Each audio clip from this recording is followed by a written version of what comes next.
What's happening, YouTube? It's your homie S. Dot of DefTF coming back to you with another video. And today's video is going to be a very special one. It's something new that I'm doing, and as you can see, it's a webcam game. But before I get more into that, I would just like to say I hope everybody's staying extra safe out there. You know, we're in some very tough times, but in these tough times, we actually were able to extract something good out of it for the TF community, and that is webcam games. So first of all, I want to give a shout out to the Facebook webcam group. That page has definitely been thriving in the past month, and you are able to now get in webcam games as long as you have some type of, obviously, most of the time I want to say you can use your phone for Zoom or Discord like we're doing here, etc. and so forth, to get webcam games in with anybody, even your friends that you used to play with. Now you can get these webcam games in. Of course, we want to practice our social distancing, so we're not going to be able to get together right now, but being able to play anybody in the country or even across the world is very cool. And speaking of across the world, I have been playing against my friends over in Malaysia. Shout out to the whole Malaysia group, Philippines. Very cool group of guys. It's been very cool being able to play those guys and talk to them and get games in with them. So while I'm fixing my camera here, I figured that it would be a good idea and decided to rekindle some of my old matches and incorporate them into Wave 5. And I think this is something I want to do for like the future of the game, like forevermore. So for example, this matchup here is with my boy David Burgos, the one that piloted the infamous Orange Black Madness deck at Orlando this past year at PPG Orlando, the Invitational. And I hit him up and was like, yo, how about you rebuild your deck and incorporate Wave 5 cards? I'm going to do the same with Galaxy Prime. And let's have a rematch of the finals and see what this matchup looks like now, with Wave 5 incorporated. And I thought that would be a pretty cool idea. And I actually want to do this as well with the homie Dan Arnold. Shout out to our 2019 Energon Invitational winner. I want to do this with him as well and do a rematch of the 3Y Prime mirror match, but incorporate cards from Wave 5. So that could include Night Racer, Stealth Mission, whole bunch of stuff. So we'll have to see about that. And he was down for it, so we're definitely gonna get that together. And if you guys would like to see it, definitely leave a like and comment some other matches you would like to potentially see rekindled for the new format. And as you can see here, I'm just playing Night Racer over Dead End, which I played in Orlando. And my homie Dave over here is playing Barrage with Fangry. Or not, excuse me, he took out Barrage for Fangry with the Parsec head, which I think is a very good move. So what Fangry does is he's 6 stars, but with the head, he's 7 stars. The Parsec head gives him 1 star, and that will include his total star count. So he will be a 7-star character. And when he attacks a character that has more stars than him, he has Bold 2. So the Parsec head already gives him Bold 1, and having that Bold 2 means he'll have Bold 3. So he has 4 attack, 11 health, and 2 defense. And if he hits his maximum, his Bold 3, he'll be a little bit better than Barrage. But even just on a normal sense, just looking at the card by itself, Fangry versus Barrage without a head, Barrage has 5 attack, Bold 2 when he is attacking a damaged character, and Fangry has Bold 2 when attacking up on a character that has more stars than him. So technically Fangry is actually better, especially because he's tankier. So he also has 11 health, but he has 2 defense in the mode that he wants to attack in, which is his alt mode where he doesn't flip. And of course, I'm just playing Night Racer. Just about a lot. Well, I don't say just about. Of course, the makeup of the deck has changed, but adding Night Racer and having Flame War as that buff is very nice, because like now I don't have to have a sparring gear on my Optimus when he attacks. All I have to simply have is a secret action set to get tough 2, which is really nice. And if I have the sparring gear, that's tough 4. And if I'm not playing a deck like Dave's, that would really matter. But getting into the commentary, a couple of turns has gone by, pretty simple turns. Nothing's gotten too crazy just yet. But jumping into the commentary, looks like Dave has played wedge formation, and he looks like he healed one off of Fangry, putting it at 1, and then he's played Nitro Booster. Nitro Booster is a new card and one of my favorite top favorite cards of Wave 5 Titan Masters Attack. It is a utility, and it has 2 black icons, but one of the black icons are for a car. So you only get the double black icon if you attack with a car. You'll get the Pierce 2. Otherwise, it's just Pierce 1. But yeah, what the card does is it's a utility, and whenever a character that has 3 attack or less attacks, it gets to untap immediately. So that's really good. And him being able to do that, he's already playing ready for action. So between those 2 cards, if he can find one of those, or yet even both, well, both is a stretch, but at least one of those, he's definitely far ahead in this game. And that's exactly what's happening right now, because right now, as you can see, my Galaxy Prime has to attack into his Lionizer, and I need to actually kill his Lionizer, because we've talked about this before. In a situation like this, you can't play around. I could easily flip to alt mode, try to hit an action, and be at 7 attack, because I know that he's not playing any blues, so I know my 7 attack will not kill the Lionizer and leave it at 7, so he won't be able to put it on his Fangirio's Demolisher. But the problem is, first of all, if there's still energy packs in my deck, I need to keep priming that mode and attack with him in that mode to try to hit an energy pack. And then at the same time, on top of that, what's even more important is, okay, so I play Sparring Gear and Secret Action, so see, now I have tough 4 on my prime. But it doesn't matter as much, though, because in this matchup, because Dave is playing such heavy orange-black, so that Pierce is definitely getting through.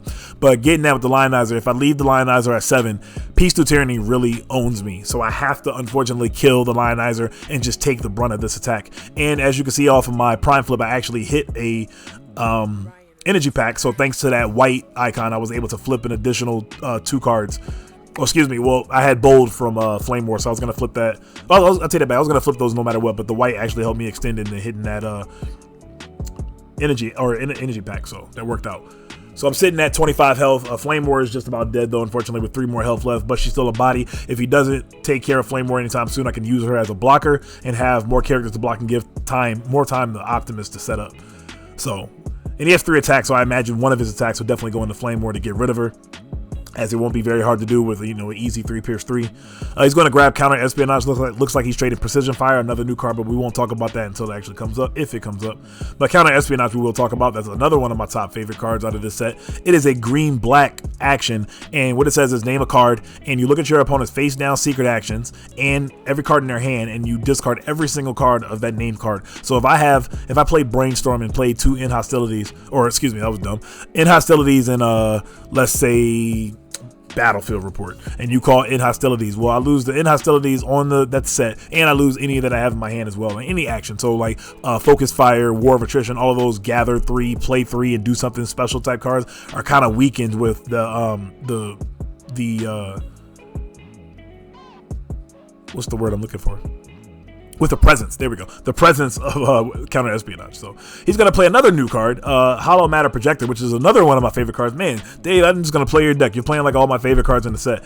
He has a huge turn right here, though. So Heat of Battle. He has 3 attacks, and every single one of those characters give bold 3, which is ridiculous. And I have tough 3, but it really doesn't matter when he's hitting me for Pierce on every attack. But Hollow Matter Projector on Demolisher does 2 things. It avoids him to be able to take any non-battle attack damage. So I can't tripwire it and deal it 1. I can't arm hovercraft it and deal anything. I can't marksmanship it. I can't do anything. It takes no non-attack damage from the enemy's cards.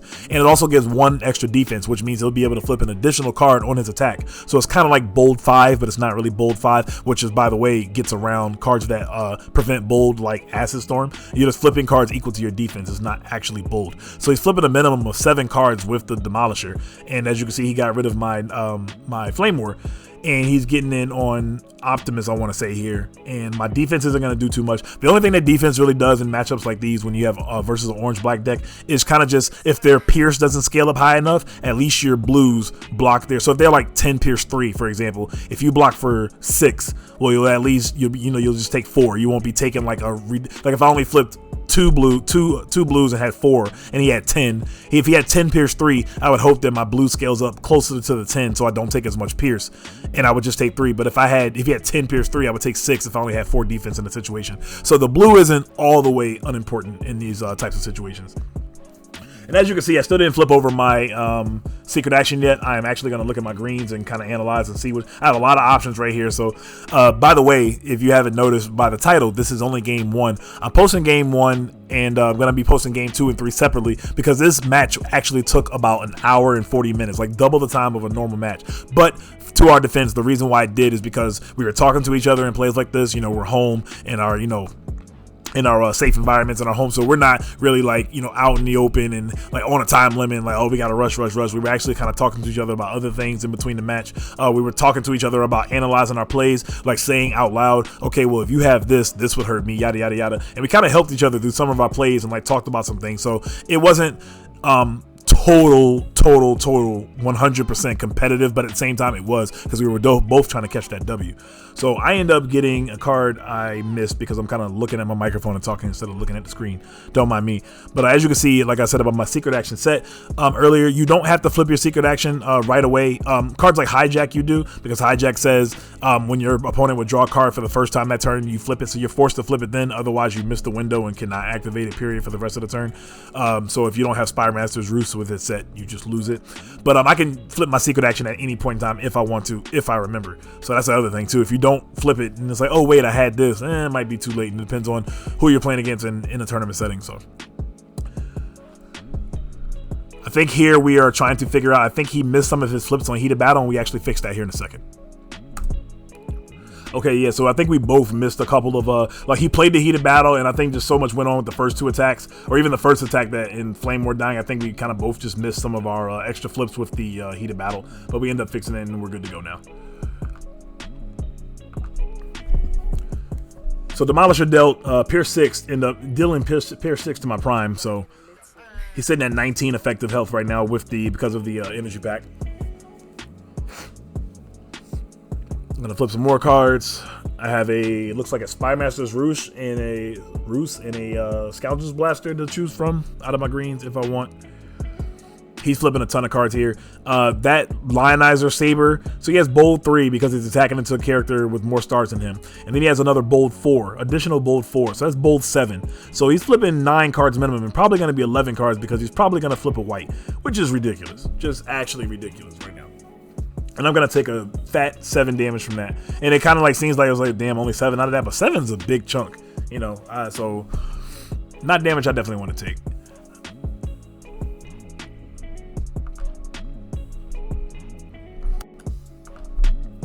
And we staying back up after that flurry of attacks. And it's my turn. So obviously first things first, you know, not too much thinking about flipping Prime back to his alt mode and hoping to hit a secret action, or excuse me, not necessarily a secret action, but hit an action period off the top of the deck. I do hit in hostilities, which was kind of nice. So that was pretty cool. So my Night Racer won't take a ridiculous amount of damage on the next turn, considering that his Vanguard will probably attack into Night Racer. So and hitting the action period, something that you can use, is just always just good in general. And plus it is a secret action, so keep in mind that with that secret action, Night Racer will give tough 1 to her as well for the next attack.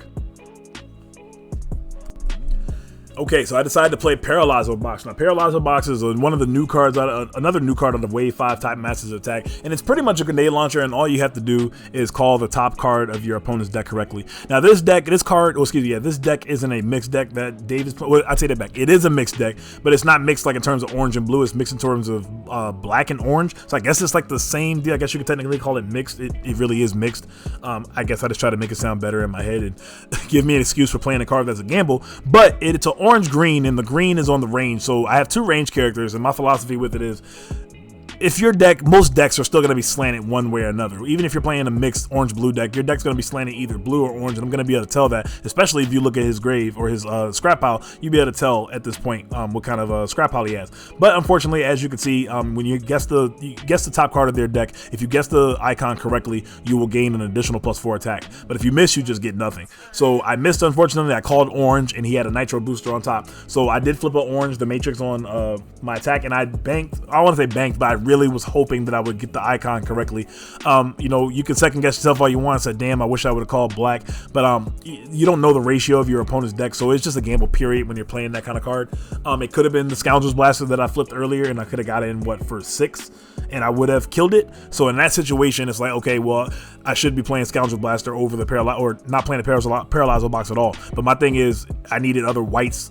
The whites for this deck to try to play are very tough to play. It could have been another crushing size, but I just needed more greens the way I've constructed the deck, and I do like Paralyzo Box. Like I said, I think the reward ends up being a lot more valuable than its drawback. So currently, I don't know, maybe I'll call wrong enough times and get sick of the card and stop playing it, but we'll see. So he's gonna, okay, he didn't want to flip Demolisher. I think I remember him saying something about not having a range character, but I reminded him, well, Vanguard's range, so you'll be able to draw a card and heal one no matter what. And there I am fixing my camera again. But either way, I think it's better for him to flip Demolisher here anyway, because his Fangry can attack next, he's gonna have 2 attacks next turn no matter what. And it was smart to flip Demolisher, not because of marksmanship, which is something he mentioned, because like he has the hollow matter on it. So I would have to go bashing, shield, marksmanship, which seems like a weak play. But what was important about him flipping Demolisher to alt mode was for composite armor, because Demolisher is a tank only in alt mode, so you can play composite armor on Demolisher and then flip him and then get a ridiculous attack.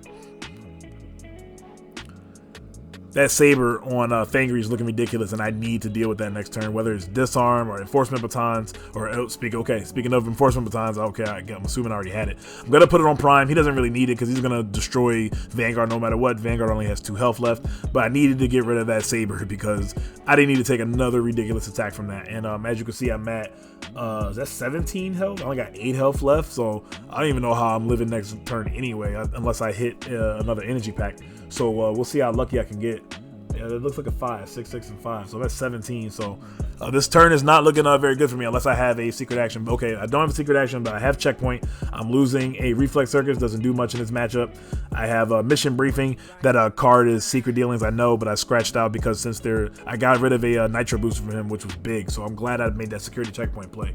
And he has counter espionage and precision fire left in his hand. I'm gonna go attack with Prime. I had Spy Master's Ruse, by the way. Spy Master's Ruse mission briefing, and let's see what I hit. Did not hit any orange and blue, so it won't be able to trigger Prime's effect. But my mission briefing is another card I'm teching in here. It's another white-green. The whites in this deck, like I said, are kind of tough and annoying to play with. Like before, we had Crushing Size and Espionage and Sturdy Javelin. I really don't like Javelin in this deck, so that's by the way, the Javelin used to be. The Paralyzer box used to be Javelin, but I didn't like the one Javelin. I wanted that green just whenever I needed another weapon, especially for one of my other guys. That +4, when it does go off, it pays off very nicely, turning your Night Racer into a 7 already, or even an 8 when Optimus has a Matrix. So I need my smaller characters to be able to do something bigger than just getting in for Pierce 1 here and there sometimes. So that's what the utilization of Paralyzer, but it had multiple uses, being a white because I needed more whites to help extend my flips, etc., etc. So I'm going to kill the Vanguard, and Vanguard's going to deal 1 to my Prime, and I'm blind. I said 17 damage. No, I have, I can't tell if that's a 2 or not, but we're going to find out maybe what's that, or 3. Okay, no, okay, I'm at 15, so I was at 14, not 17. Okay, so that's a little better. But I can still die here easily this turn. I would not be surprised. Okay, he was going to put, I think I had to remind him the ballistic helmet is armor, so if he did put it on Demolisher, he would have to lose the hollow matter projector. But this is actually way better here because you know what? Fangry now has 4 defense. Prime with only 9 attacks, definitely not one-shotting the Fangry unless I play Belligerence or Leap into Battle or something. So definitely very good to put it on him anyway. And then he still has his Demolisher protected from arm hovercrafts or any other direct damage I may be playing, which is very, very good for this deck and for Demolisher in general because he has so weak health. I mean, rightfully so, but composite armor does help him live as well. So he's gonna play Precision Fire here. So I guess, I forgot he did. Okay, so Precision Fire is another new orange-black action, and what it does is you choose a mode. So Combiner mode, Body mode, Alt mode, or Bot mode, and you deal 1 damage to each character in that mode. So he called Bot mode to get 1 damage on Prime, and he did that before flipping Demolisher, which was very smart. He can still take damage from his own cards. Oh my god, that'd be ridiculous if you could one-shot stand your guy and it doesn't take damage. Jeez. Anyway, but yeah, so he did he did it correctly. He flipped Demolisher after playing Precision Fire. That way his Demolisher wouldn't take 1 unnecessary damage unnecessarily. So he's gonna hit me with Demolisher for a good bit. I'm at 19 now. Fangry is gonna hit me, but Fangry's only bold 3 now, so I'm actually not as scared of Fangry. If it had the bold 7 with the Saber, I'd probably definitely lose right then and here. So he's gonna attack me still for a good bit though. Let's see if I survive. I have 2, 4, 6 defense, and he's hitting for like 2, 4, 6, like 8 pierce something. I'm at 19, so I only have 6 health left, and I think he actually missed me. He missed me by 1. So wow. Crazy series of turns that's going on here. I mean, right now, me as the blue player, I'm just playing survival. I do not like Spy Master's Ruse in this deck, by the way. Like, unless I get Pocket Processor early, like to draw a whole bunch of cards, I don't really like Ruse. But then I say that, but I think it was just this one game. I just wasn't feeling it. And plus, like, it doesn't really do much as a secret action, with giving me tough when all his guys are pierced. So I draw for my turn. The only ideal thing here, first things first to do is to flip Optimus. I recommend you guys always like flipping Optimus first, unless you plan on attacking with Optimus, which I definitely wouldn't recommend here. I definitely recommend always flipping your Optimus or your Shockwave or whatever for the most part first, because like if you go to like play an action or something like that or whatever, let's say you flip Optimus afterwards and you hit something, it's like, oh damn, I could have, or like Treasure Hunt. Treasure Hunt, I guess, would be a better example. You play an upgrade, then you play Treasure Hunt, and then it's like, damn, I could have played this upgrade instead of the one in my hand. So a lot of times, order of observations really helps out. So Prime hits a leap into battle for Night Racer, who's definitely going to attack this turn. One thing I do have to worry about, so he did play Precision Fire on me. I do need to definitely be aware that if he plays another direct damage card on Prime, I just lose right then and there because I only have 1 health left, sitting at 24. But Night Racer is definitely at 6 attack right now and potential 10. If I can hit there's that pocket processor. If I can hit 10 with the Night Racer, that's going to actually not do a lot. Because Demolisher has the hollow matter on it, he'll take 5, but he'll still not even be in range of direct damage. And even if he did take enough to be within 1 of direct damage, my deck plays like arm hovercrafts and all do 1 type damage. Like, so arm hovercraft and was the tripwire, so I'm not even playing anything like marksmanship or anything to do 2 anyway. But he doesn't know that though, which is good for me. So my action for the turn is I'm playing a reprocessing the enforcement batons. The difference between 8 and 9 attack when Optimus finally attacks isn't a lot, so I can just reprocess and heal myself and get myself out of potential range of another precision fire or whatever else he's playing. Or even like Rock Toss. Rock Toss would be a really feel bad if I go to attack with Optimus, and then when his Fangry attacks me, he goes Rock Toss Optimus, and then attack Night Racer.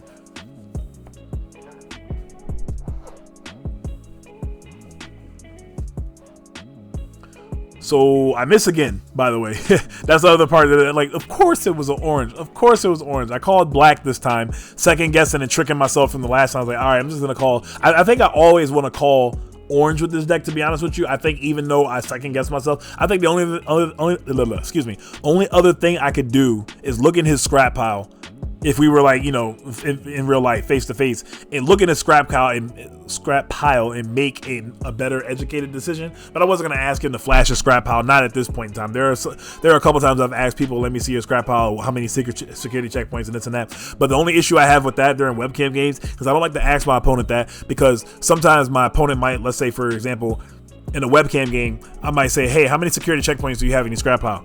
They'll say 1 or 2 or whatever. Now they know that I'm trying to play around security checkpoint or whatever the case is. And the reason why that's important is because maybe they had security checkpoint in their hand and wasn't even planning on playing it, like because they had 2 or 3 upgrades.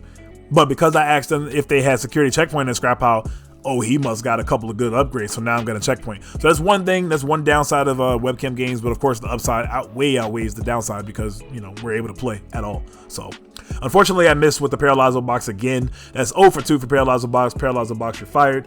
And attacked with 6 into, looks like Fangry, and dealt 2 damage to the Fangry. So hopefully I can maybe one-shot Fangry with Optimus. Not looking likely though.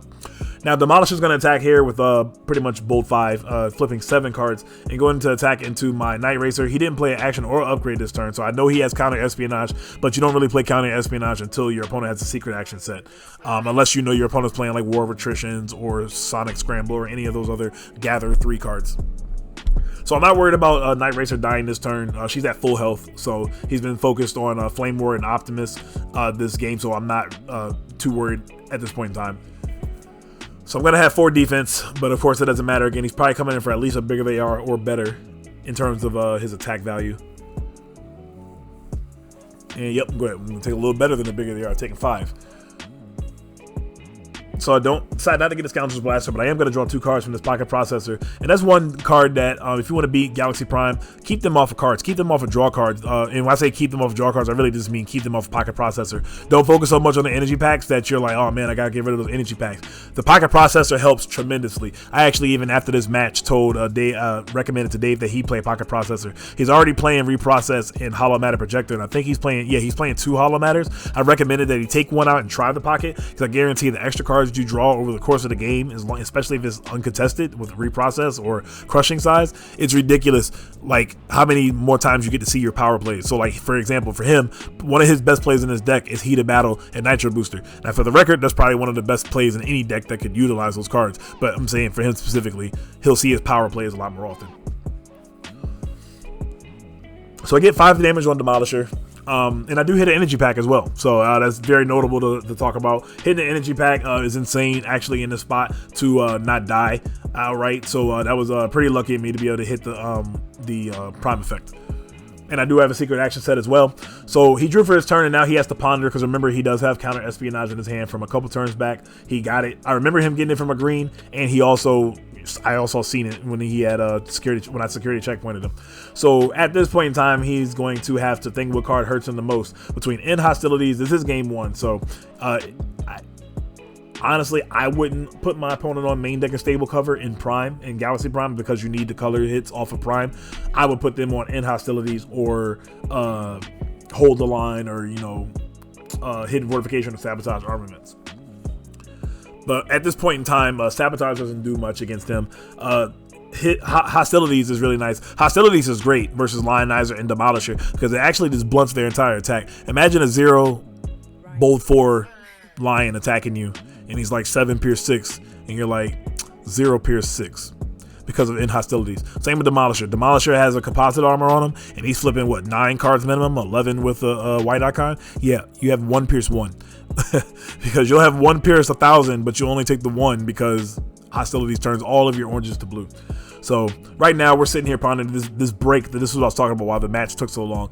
But this break is us kind of analyzing him, saying out loud, well, what card hurts me the most? Now, in tournament, we would kind of probably say those type of things out loud anyway as well. But again, we were laid back and kind of just enjoying and just chilling and playing this game. So okay, so he's not playing counter espionage this turn. He's gonna go for broke and go balls to the wall and go in with Heated Battle to get some more value out of the bold that Fangry has turned on, but it actually ends up being in Hostilities. I do remember him talking about, and see, look, that's beautiful right there. That's a perfect example of how powerful in Hostilities is.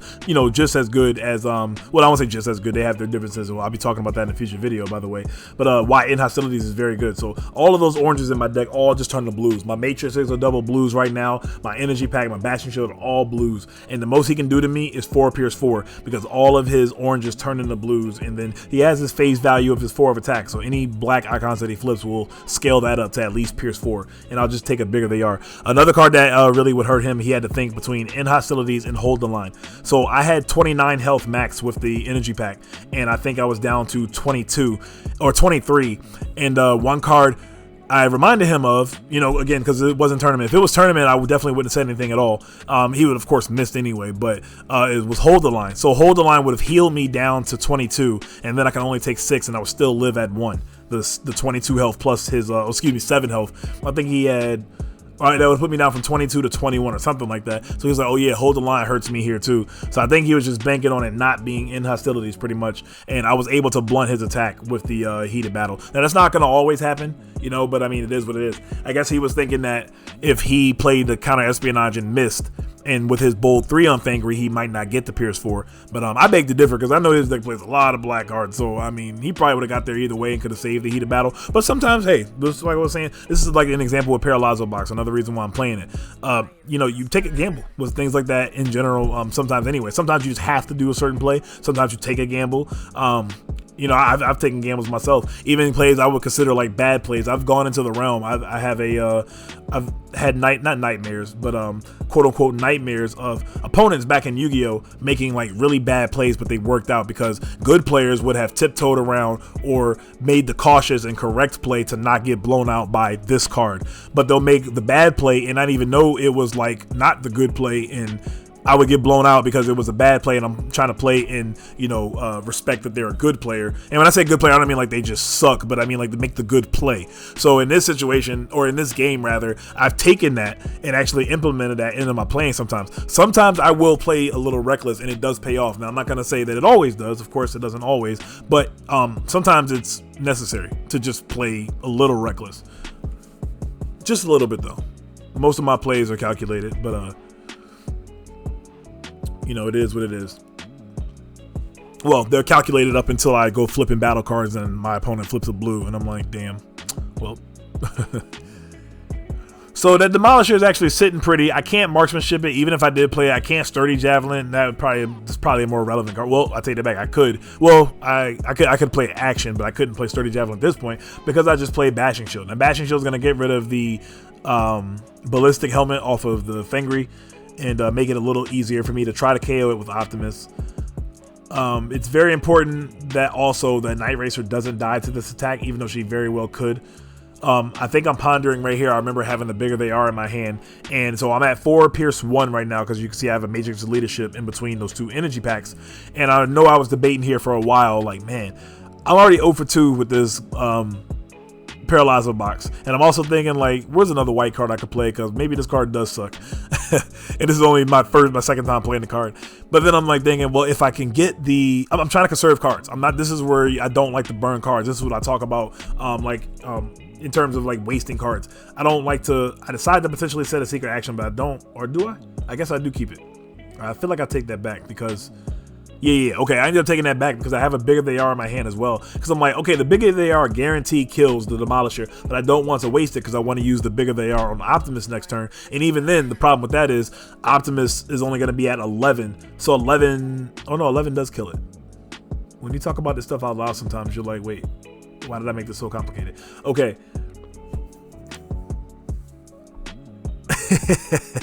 I'm just watching myself trying to figure out what I want to do for the screen. It's funny watching this. So yeah, all it was about was not wasting the bigger they are because I wanted to be able to use it with Optimus next turn to definitely KO the Fangry. If I use the bigger they are right now, there's no guarantee I'll get another battle pump to pump Optimus to kill the Fangry. Simple as that. But I decided to end up playing the bigger they are anyway. I think I called the top card of his deck. You can see if you throw my hand up right there because, of course, I threw my hand up because I called for Paralyzo box, and this time I got it right. So I would have got it right and got rid of the Demolisher without using my bigger they are. But it was just a chance. It was just a chance I couldn't take. I just couldn't take the chance. Now I keep thinking and I keep comparing the Paralyzo box to Scoundrel's Blaster in the situation. So I would have had 6 Pierce 1 still. 6 Pierce 1 actually wouldn't have killed the Demolisher, but the +4 from Paralyzo box would. So that's like something I keep thinking about if it's important to or if Paralyzo box is worth playing or not. So, and like I said, the thing with mission briefing, by the way, I talked about mission briefing and didn't actually explain what it does earlier. It's a white-green action, and all it simply says is draw a card for each character you have in bot mode. So at a point, you have Flame War and Optimus in bot mode. It's just nice to grab to get rid of a useless, well, it's not totally useless, but handheld blaster or something you don't need in your hand. So just draw a quick 2 cards and look for your energy packs or whatever the case is. And sometimes you actually might be in a position where you could flip Night Racer and draw 3 cards. So I'm teching 2 of those. I think 2 is a lot, so I think I'm gonna go down to 1. But I just needed some white icon cards that I could play to work out. And he's going to attack me for, so he doesn't get the bold 2 from Fangry because he's attacking down on the character. He's attacking a 5-star character, Night Racer, and remember, Fangry is 7 stars. So he has bold 4 still, which is a lot, and he's attacking me for, looks like 8 Pierce something. I have 4 defense, and he's actually going to miss me by 1. So that's the second time this game that Dave has missed me by 1. Thank goodness for me. It worked out. So I'm in a situation right now where Prime needs to kill Fangry here. The reason why Prime needs to kill Fangry here is given that, let's assume that if he doesn't have direct damage, I'll have 1 more attack to easily kill off the Parsec. So Prime needs to kill Fangry here, period. And this is why I was killing myself, because that damn Paralyzo box would have worked out. And see, as you can see, I don't even have a weapon. If I had a Noble's Blaster, that would have been nice, but I don't. But I do have the 3rd energy pack, bro. The 3rd energy pack. That's crazy. So I'm going to attack here. Did I just flip him back to all mode? Because I think probably here I should have flipped, I think.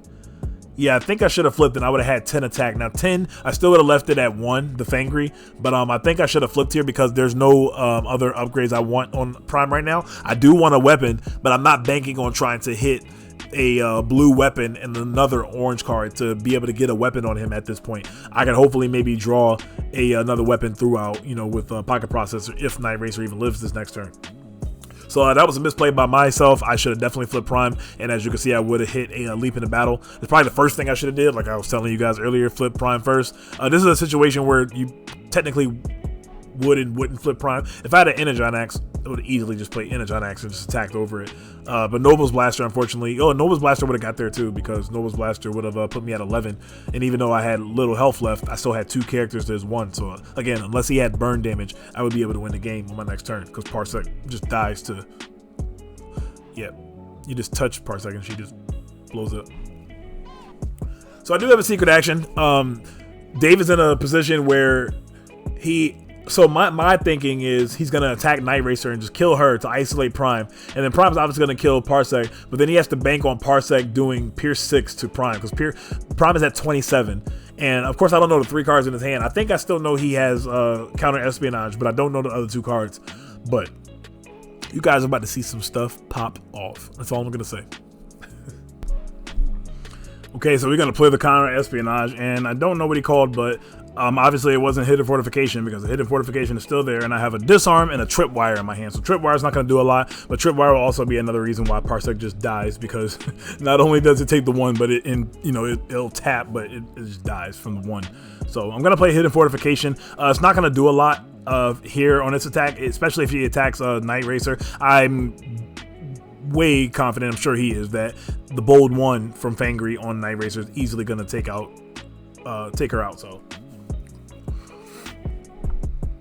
I think he's debating on who to attack here. He knows, again, that I have hidden hostilities, fusion cards again, hidden fortification set, but and he's not going to be able to do 6 damage. He's not confident. I think we were talking about this. I was asking him why he was planning on attacking Night Racer, and which is the better play, because I wasn't even thinking.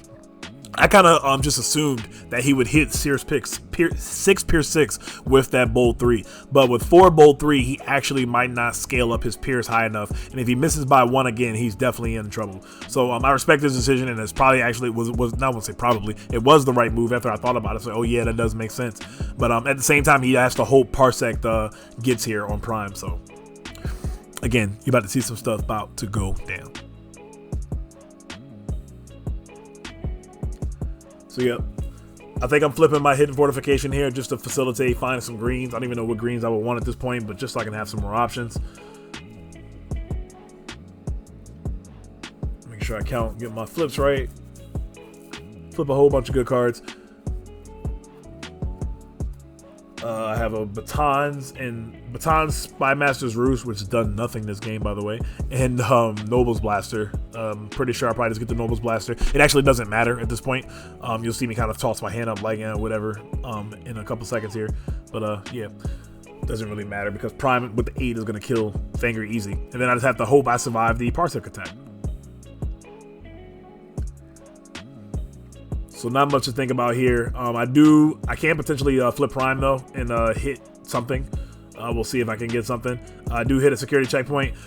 Didn't play the Noble's Blaster first, so I'm not gonna play the checkpoint and lose the blaster for no reason. Then at the same time, you know what? Actually, wait.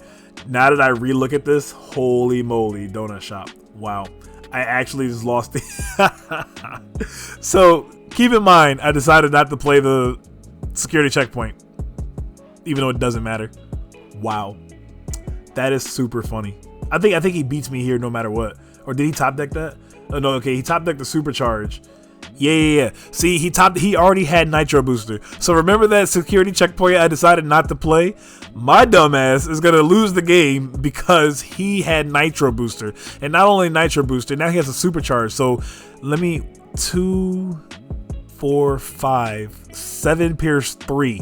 7 Pierce 3, I would have lived. Oh my goodness. I sit back, you know what? That didn't just dawn on me till just now. When I did the playback and I looked at this game, and even like after I lost that game, I didn't even realize like, wow, I should have played the checkpoint even though I was losing Noble's Blaster. Noble's Blaster didn't mean anything because his Fangry was going to die anyway, whether I had 7 or 8 attack, whether I was in alt or bot mode. The Noble's Blaster literally meant nothing. So what happens here, we won't talk about my dumb plays anymore.